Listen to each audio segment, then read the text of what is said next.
Hi, and we're here with Angelo Tsarouchas from Canada, a fantastic comedian. Welcome, Angelo. Hello, Maria, or should I call you Meraki? Meraki is Maria fine. Meraki. It's nice. See, Vagilos, Vagos, Maria Meraki. We have always these kind of Greek A nicknames nice going on. flow. It's a nice flow, isn't it? It's nice. It is a nice flow. Welcome back to Australia. Thank you. It's nice to be back in Australia.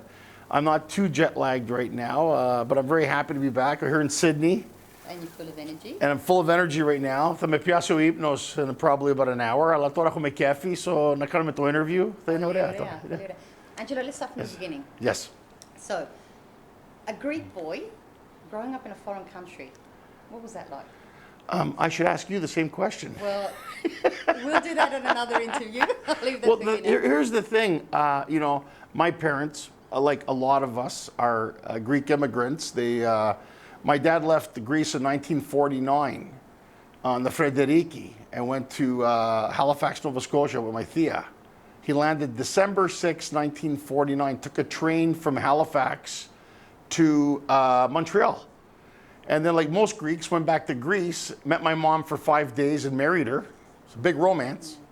And then they ended up back in Montreal. So my dad's from Sparti, my mom's from Mytilene, and I was born in Montreal, Canada. As the middle child? I'm the oldest child. Oldest child? So I don't have all the problems. I have a few problems. I'd say my brother Mike has some, and my sister Tasia. So there's three of us. And they both live in Montreal still. I now reside in Los Angeles because being a comedian, I was born in Montreal and I was raised in Ottawa, the Iprotevos, the capital. Then I lived in Toronto, and then I lived in London, England. So how's your French? Un peu en français. Oui, c'est parler un peu en français. I don't speak French too much anymore. And then I ended up meeting this Armenian woman. I moved to Los Angeles, and now I live in Los Angeles. So where did you two meet? We met at a diner in Los Angeles after a comedy show. So we were after a show, and I saw this beautiful Armenian girl, and then I said, well, I wanted to live in the States. I had my visa. I wasn't thinking about marriage, but it's the best thing I ever did. And we have a 2.5-year-old little girl, Olivia. That's our daughter. I've seen photos. You've seen photos of her, and I Skype with them now and everything. She goes to me the other day, she goes, Daddy, where are you? I said, I'm in Australia. She goes, can I go there one day? I go, yeah. She goes, I want to see the kangaroos. So she sees it on TV. She's a very bright child. She sees it, I go, because the kangaroo just run around to dromos. It's the same when people come to Canada. They go, I want to see it. My wife said, I want to see a moose. I want to see a moose. I go, they don't hang out at a coffee shop or nothing, My wife wanted it because my wife's American. She thinks the moose just run around Toronto and Montreal, sus dromos, And so are we doing that? Can we talk a little bit of Greek? Do we do Gringlish? Yeah, well, I just wanted to check, with your parents, what did they do? So they came to America, or came to Canada, sorry. Yeah, my dad was in organized crime. No. He was, no. My father, That would be back in Greece now? back in Greece. He's from Sparti. You don't know what's going to happen. Okay. But no, my father was in the food catering business. So he had I don't know if you have these in Australia, these food catering trucks that would go to construction sites and offices, canteen. Right. And they go to mechanic shops and stuff like that. And my mom worked with them. And they did that for years. Did you work with them? Yes. I mean, I think it's mandatory. In our generation, if parents had a business, you were the employees. You stood on the crate and... So the crate, and I remember at 12 years old helping out my mom and dad. So if you're old enough to add and do arithmetic, I think that's why Greeks are so good at business. We have a head start on the rest of the world because it's like they're afraid, are they? We just kind of like... they didn't. Well, yeah, they would put us in, right? Hope we swim, not drown. Yeah, so they wanted us to know, and that's how I learned a lot about business. I learned working with my dad and my mom. So what inspired you to actually become a comedian? Now, see, this is a very serious, very normal life. Look, to this day, I have family members that still think I should get a real job. Okay, I got my Theo. When you go get a real job, when are you gonna go get a real? I have a real job. I'm an actor, I'm a comedian, I'm a writer, and he's still. It's like to him. What does he do? I think he's on his pension now. Oh, okay. He's retired. He just hangs out at the donut shop. And he goes to me, all my friends asking me about you, what you do. And look, at first, it started in high school on a dare. I was in high school. I always liked comedians. I liked Rodney Dangerfield, Richard Pryor, Sam Kinison.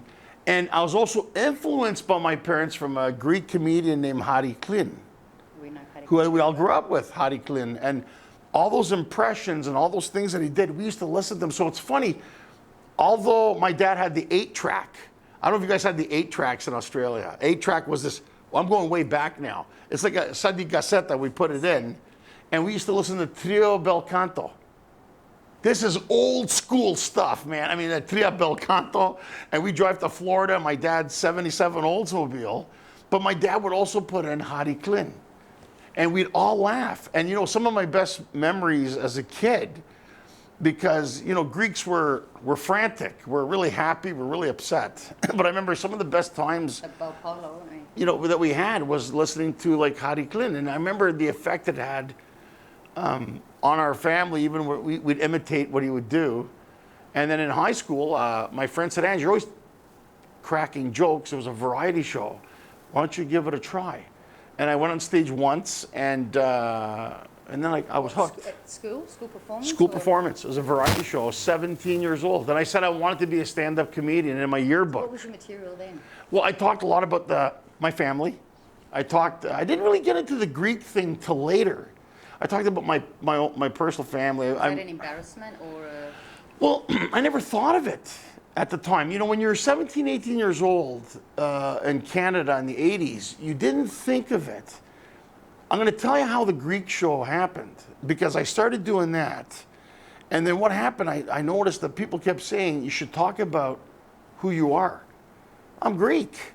So we ate Greek food at home. We spoke Greek at home. We went to church. We listened to Greek music. Hello, we weren't, you know, we're Greeks. So I remember in Calgary, he's not my Cubaro, Nico, they have a band called Poseidon. It's a Greek band, you know, they play bouzouki and stuff like that. The bouzouki player blew out a fuse in Calgary. It was at the Eliniki Kinotita in Calgary. 500 Greeks. I had just come out to hang out with my friends in the band. So my friend said, Angelo, you got to get up and do something. They went to the store to get a fuse. So he goes, do something. I go, they're all Greek.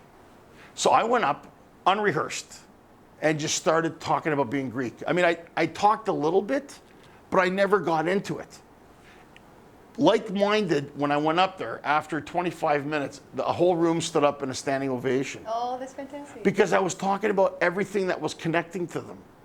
And fortunately, that stuff shortly after, I put it in a CD, and that's why I have such a strong connection to Australia and South Africa, England, even in New Zealand, anybody who's grown up in a Greek family, generationally, in our zone, it doesn't matter where you go in the world. We have different accents.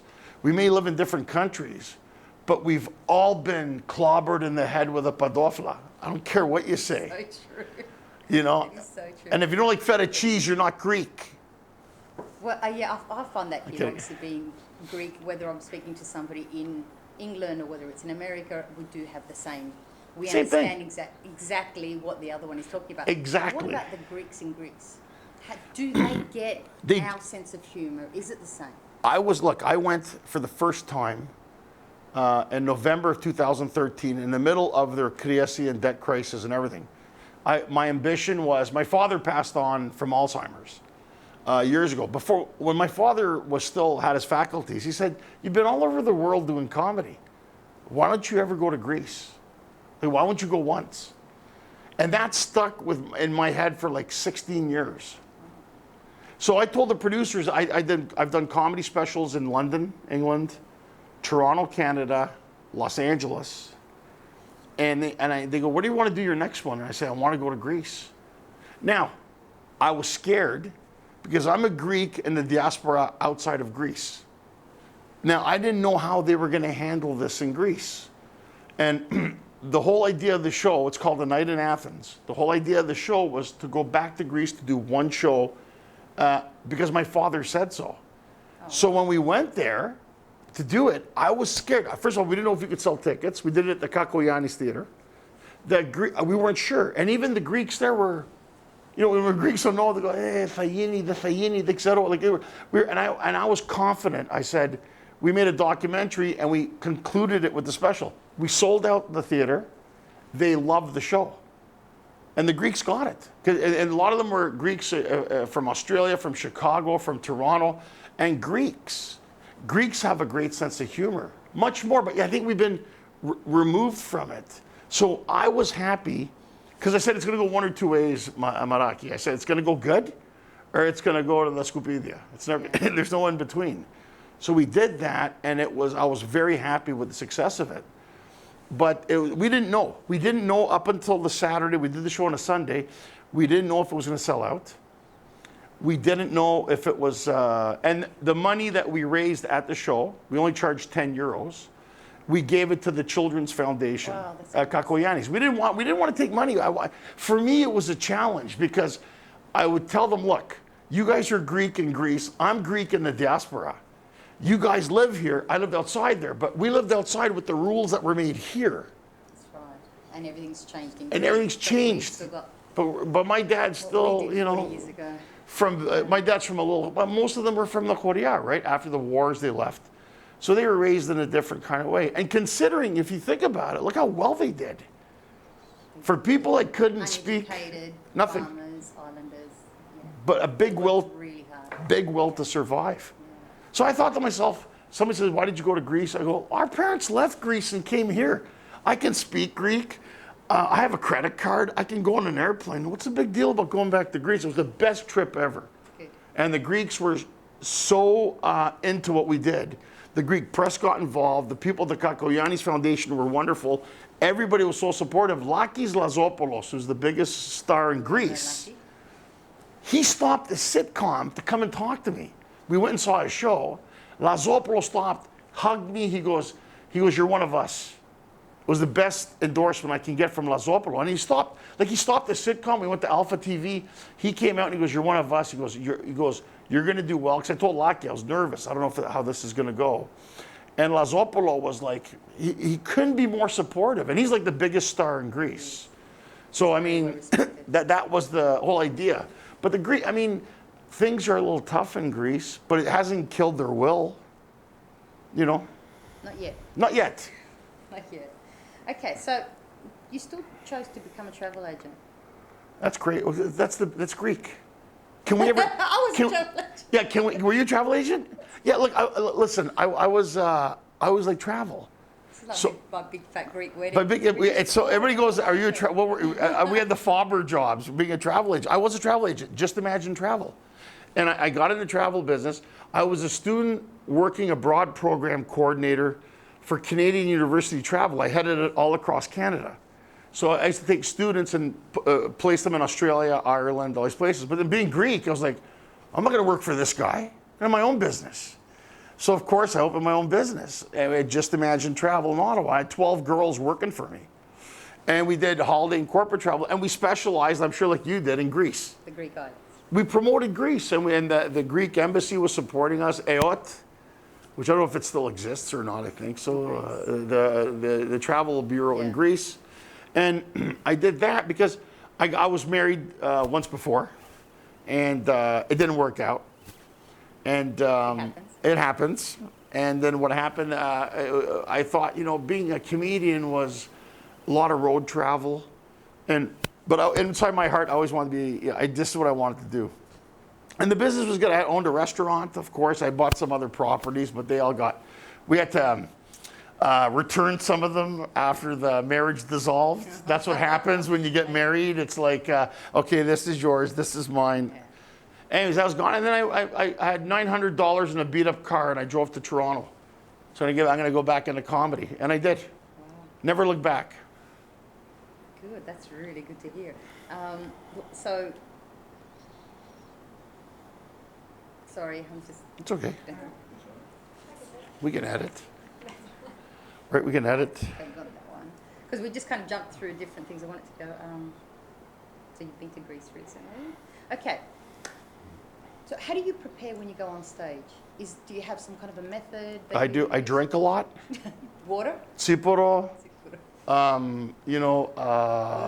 do a lot of uzo, tsiporo, kamiabiriza. No, actually, what's funny? I'll have a cigar. Most comedians are addictive personality. So for me, a little bit of like a puro, that's my thing. I don't really drink anymore. I don't like drinking. Does that calm you? It calms me down a bit, yeah. And then I'll think about what's good. And it's nice because Is that like, religiously you will have that? usually, Yeah. usually that's what I'll have, And I'll think about, like tonight I'm getting ready for the show tonight. So now there's lots of new material that I have that they haven't heard here. So I'm just going over in my head, what am I going to think about? And then like my mom will call me or something. Puise, para mi telefono. Mom in Australia. Them weepers. My mom's so funny. I talked to my mom today. She goes, "You didn't tell me you're going to Australia. I told you last week I was going there. Are you there now?" Yeah, and I said to her, because of all the time difference, But I usually, when I wake up that day, I'll start thinking about it. Not too much, because if you overthink it, but I kind of have an idea of what we're going to do tonight. So you're quite comfortable just to get out there? Yeah, I'm looking forward to go. You always have a little bit of anxiety or you're anxious because every show is so important. So you want to be able to, and the name of this show is Gringlish. So it's Greek English. So it's Gringlish. And I think that's it's the way we think. And how is that with movies? Because you've done quite a few movies. Right. And the thing about movies is different. See, movies is a different thing. Like when we did the last big movie I did was Fred and Vinny. Is the one we did. Right? I played this agoraphobe. Have you seen the film? Yeah, very loud snorer. And yeah, snoring, and this guy's an agoraphobe. Another Greek name, agoraphobic. But the thing is that when you're preparing as an actor, which I studied a lot as an actor, see the audience, when I'm doing comedy, it's direct, like immediate response. On a movie set, we could do what we're doing now 8 or 9 times over and over again. So it's a matter of we got to get the right lighting, the blocking. You're blocking Maria, you're blocking Yannis here. There's so many other variations. And it has to sound like it was the first time. First time, every time. And then there's editing and all that stuff. So I think the approach I'll take when you're because you can sit on a movie set for 8 hours to do one scene. Where the good thing about comedy live is that you're there. You're in the moment. You're with the audience. You're saying something, they're reacting to you. And I think that's the most important thing is to connect with... Sorry, just going back to performing. Sure. So you're out there. Do you ever find it's a really hard crowd, or are they pretty much... It happens. Yeah. Yeah, I think sometimes it depends.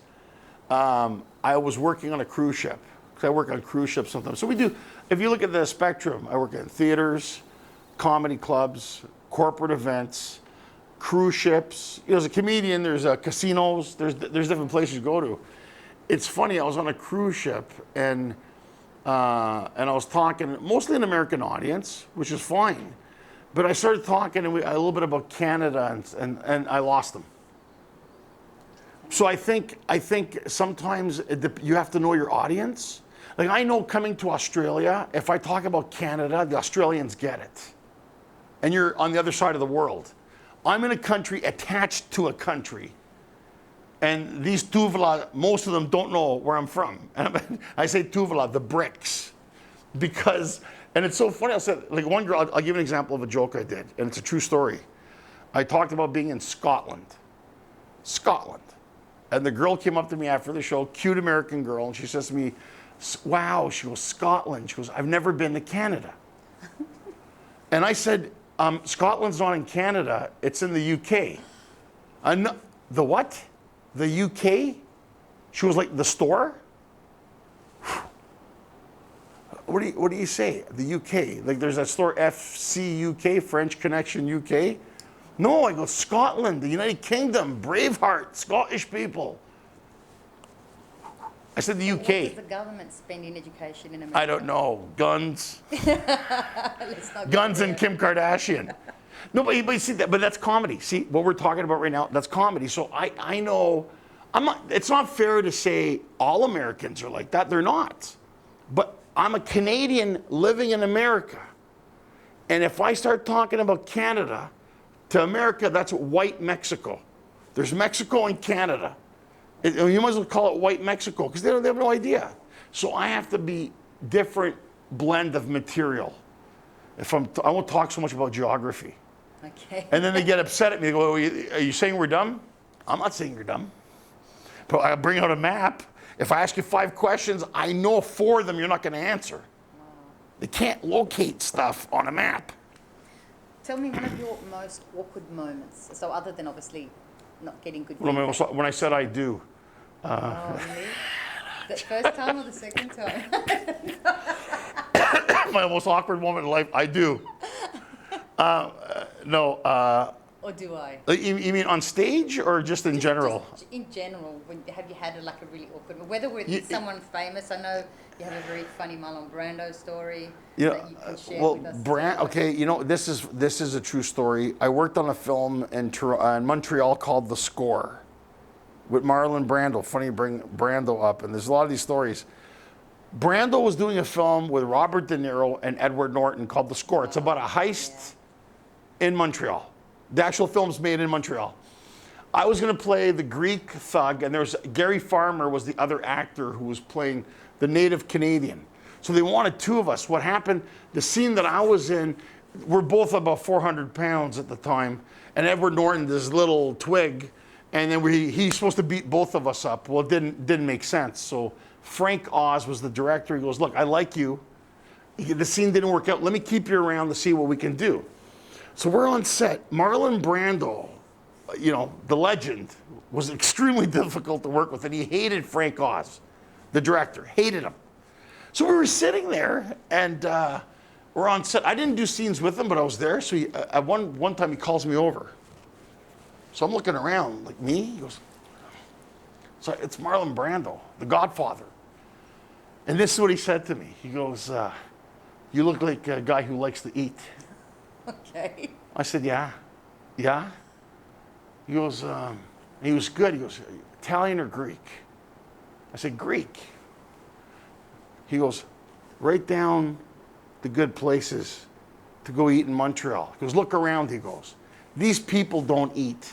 He goes, you and I, we eat. He was right. So I wrote down a Filinos restaurant in Montreal, Italian restaurants. So my brother's friends with these guys at this Greek restaurant in Montreal. So my brother Mike calls the guys and goes, look, at 8 o'clock, the Godfather's coming. Ella, Mike, come on, Tora, come on. You're Greeks right away. Ella, Tora. Mike goes, I'm telling you, Angelo told him. Frank Oz, the director, said to me, what did he say to you? I said, and I was going to tell him. I said, but Marlon Brando said to me, if Frank asks you what we talked about, don't tell him nothing. He's playing games with him. But of course, Frank was paying me. I had to tell him. So we went back, Marlon went back to his trailer, and he goes, what did he ask you? Is he talking about the production? He goes, he wanted to know where to go eat. He goes, what? He goes, is that what he asked you? Are you lying to me? I go, I'm not lying. He wanted to know where to go eat. That's what the big secret is here. He wanted to know where to go eat. And then he goes, okay, yeah, I can, and then Frank Oz, I can see why he asked you. I see why he asked you. He goes, because everybody else is like, 112 pounds. But then the best part was my brother's friend Costa, who has a restaurant.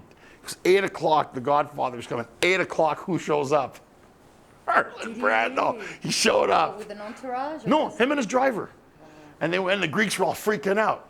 And they ate and stuff. He said he spent time in Greece, and then they never doubted us after. I go, one thing's for sure, inefagas. He's an eater. When I told him to go Greek, and I described the food, I knew, 100%, this guy's going to go eat there. And he saw me the next day, 2 days later, he goes, tell those guys not to tell the press yet. I want to go back one more time. Oh, wow. He liked it so much.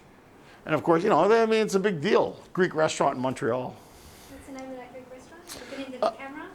Filinos restaurant in Montreal. Filinos restaurant in Montreal. Great food, actually. Great food.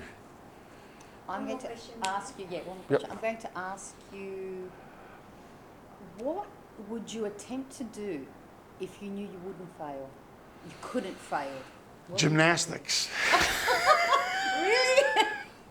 And that's a Greek word. Gymnastiki, which means gymni, which means they were nude. I want to do gymnastics nude, like this on the trampoline. Just let it all hang out. No, what What would I do if I couldn't fail? If you couldn't fail, it would be Wow, 100%. that's an interesting question. I've never been asked that before. What would I do if I I was asked that couldn't? last week and it just, That's an interesting question. What would I do if I couldn't fail? It's such a personal thing because there's so, I mean, would you do anything. you could do anything. anything. You know, if I could do one thing and couldn't fail, it would be, it's going to sound ironic in a sense, feed all the starving kids in the world. That's continuously. If you couldn't fail. Because personally, I mean, to me, I know it sounds very humanitarian UNICEF, but that's how I feel. It's like, you always hear about we're eating too much and there's people not eating. I'm not saying it's a very broad thing, but if I could do one thing that wouldn't fail, at least every kid could have breakfast. I think now that I have a daughter and we have kids, I look at things differently. Because everything else is BS, you know. So on that subject of food, one Sure, last question. sure. Favorite Greek food? Oh, my yemista. Let me start. 100%. Which one? All of them. But I like domates. My mom makes the best ones, you know. She makes domates and peperias. But then, you know, that's a hard question too, Meraki, because I also like moussaka. And I like dolmades with an avgolemono, which is one of my favorite soups. You know, juvarelakia, tora arhisame. Now you're gonna get me going here now because I'm hungry. But I mean, no, I love Greek food, and I always need to have some Greek food when I'm on the road. I can only go for about 5 or 6 days, and I gotta eat something Greek because it's always good. But I like yemi styles. I always liked it with a nice big piece of feta and some elias and stuff, and some kameno psomi. It's just the best, man. And drizzled with olive oil. It's so good. Angela, thank you so much. No, thank you. It was nice talking to you, Looking Meraki. forward to an amazing show. I hope it's going to be funny. You know, I'm looking forward to it too. And it was nice talking to you. You too. Angelo Tsarouchas, tonight, live. Thank you. Thank you. Harika.